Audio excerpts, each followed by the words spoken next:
After a certain age, you start thinking about what you will leave behind. And while most people don't like to talk about that, our good friend Rabbi Steve Leder says that we absolutely should. Yeah, that's why he's written a new book all about it. It's called For You When I'm Gone, 12 Essential Questions to Tell a Life Story. First of all, whenever you walk in our studio, it's brighter, it's better, it's happier.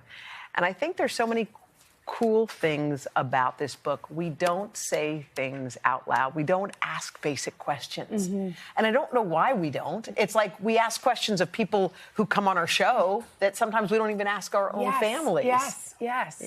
Why? And you know what? Actually, I was just thinking that when I got to interview my grandfather, that's when I learned the most about it. And had I not had that, I may not have gotten to ask those questions. Yeah. That's right. What do you suggest people at home do with those that they love? Well, let's start with why this is important, okay? Let's talk about what an ethical will is not.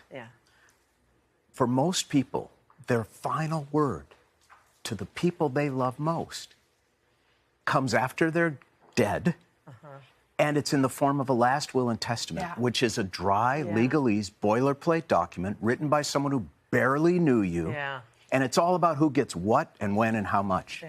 It's all about your stuff. And believing that that is going to nurture and sustain your loved ones when you're gone, I say, is like handing them a picture of food. What do our loved ones really want? What's our great bequest to our loved ones?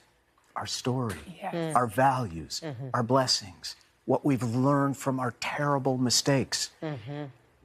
And these questions, these 12 questions, and they're in a very particular order, these 12 questions will unfold our life story for us so that we can share it with the people we love now, and they'll have it always when we're gone. What's the first question that you think is the most important way to open the door? The first question in the book is, what do you regret?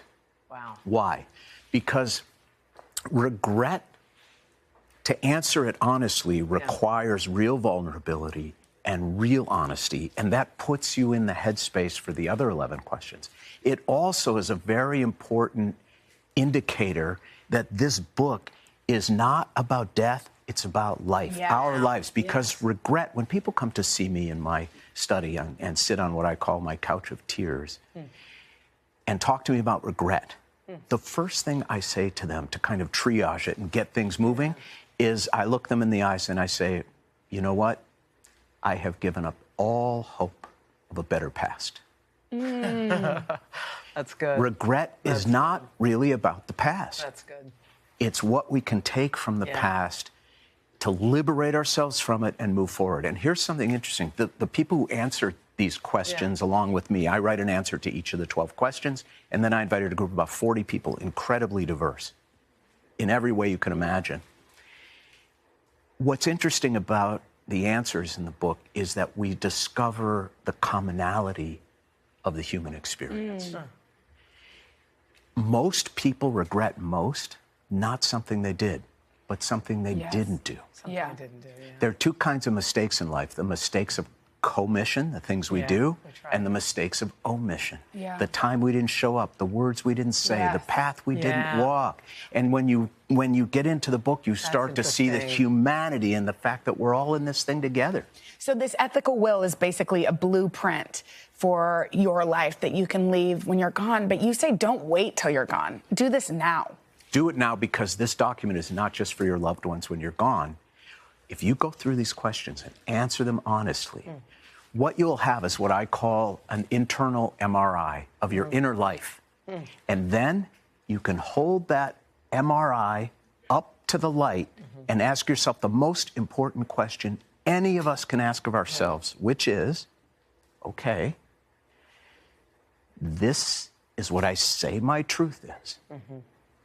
Am I living it? Am I living it? Or is my life mostly pretend? Wow. Mostly pretend. Wow. You know what's interesting? A friend of mine went on a trip to see a friend.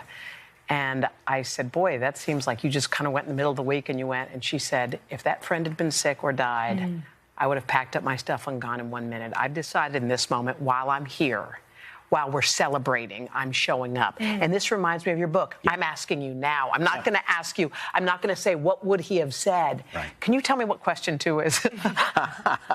Question 2 is when was a time that you thought with your heart, you led with your heart, you privileged your heart over your intellect? You didn't completely eliminate the intellect, but you subordinate your rational, risk-averse mind to your heart. You ask most people what is the decision in their life they made really from the heart, and then ask them what did it lead to, and they'll almost always tell you the most important, beautiful thing in their entire life.